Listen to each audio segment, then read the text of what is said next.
안녕하세요. 법무법인 파트너의 최용준 변호사입니다. 오늘은 저희가 그 채권 추심에 대해서 어떻게 대응해야 되는지 이 주제를 가지고 한번 얘기해 보도록 하겠습니다. 네, 변호사님, 그 채무자분들이 가장 두려워하는 상황이 바로 채권자의 독촉 내지는 그쵸? 추심인데요. 그렇죠. 채권 추심이란 무엇인가요? 채권 추심, 이렇게 쉽게 말하면 채권자가 채무자한테 어떤 자기 채권의 만족을 위해서 하는 일체 행위를 다 채권 추심이라고 해요. 근데 뭐 이게 또 이제 그렇게 쉽게 개념을 볼 수 있는데, 이걸 또 우리 채권의 공정한 추심에 관한 법률이나 법에서 개념 정의를 하고 있기도 해요. 그래서 속칭 이 채권추심법 제2조 제4호를 보면 채권추심을 뭐라고 하냐면, 그 채무자에 대한 뭐 소재 파악이나 재산 조사, 채권에 대한 변제 요구, 또 채무자로부터 변제형을 수령해서 채권의 만족을 위한 일체행위이다 라고 합니다. 그래서 결국에는 다시 말씀드리지만 채권자가 채무자한테 자기 채권의 만족을 위해서 하는 모든 행위를 다 채권 추심이라고 볼 수 있는 거죠.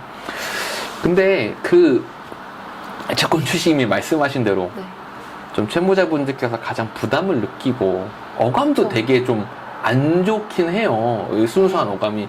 하지만 오해하지 말으셔야 될 게, 채권자들의 잘못이 있는 게 아니에요. 채권자들은 당연히 채무자에 대해서 내가 가진 채권을 실현하는 방법을, 어떤 수단을 강구할 수밖에 없는 거고, 그렇기 때문에 설령 개인회생을 하시든 개인 파산을 하시든 아니면 다른 뭐 채무조정 프로그램 이용하시든 간에 자기 채무조정을 하겠다는 거와는 별개로 채권자에 대해서는 사실 기본적으로 최소한의 도의적인 책임감을 느끼는 게 맞는 겁니다. 그러니까 이거를 너무 부정적이고 어떤 악의적인 것으로 오해하시면 안 된다. 그 말씀은 꼭 드리고 싶어요. 채권자들은 할 일을 그렇죠. 하시다. 그렇죠. 반대로 생각하시면 너무 간단해요. 내가 누구한테 5천만 원 빌려줬는데 저 사람이 못 갚는다고 해.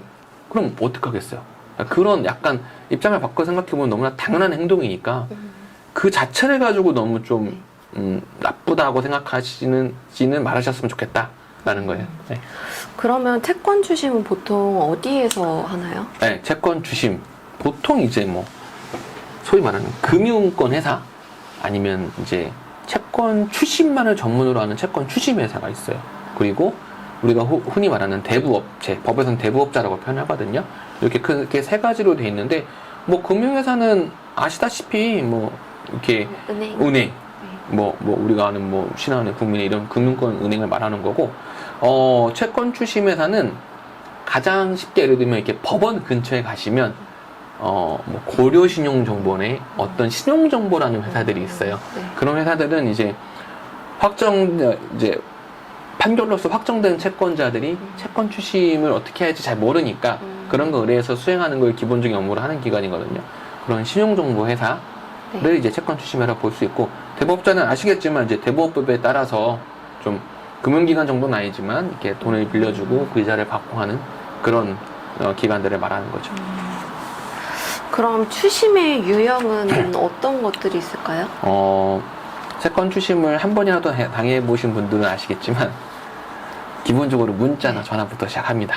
나 누구누구인데 뭐 이렇게 어떻게 언제 갚을 거냐, 아니면 뭐 전화해서 마찬가지로 언제 갚을 거냐 하고 있는데, 이제 그렇게 문자나 전화로 시작하다가 이제 안 되겠다 싶으면 우편물 날아오죠. 근데 이제 채권자가 만약에 확정 채권자다, 여기서 말하는 건 판결로서 채권을 확정받으신 분들이다 그러면 아예 뭐 압류 넣어서 압류 예고 통지서 같은 게 날라올 수도 있고요. 뭐 강제 집행 절차 예고서 같은 게 날라올 수도 있고, 뭐 여러 가지가 날라올 수 있어요. 또는 뭐 제일 흔한 형식은 내용 증명으로 독촉장, 언제까지 돈을 내라 라는 이런 문서를 받으실 수도 있죠. 그러니까 유형은 사실 너무나 많습니다.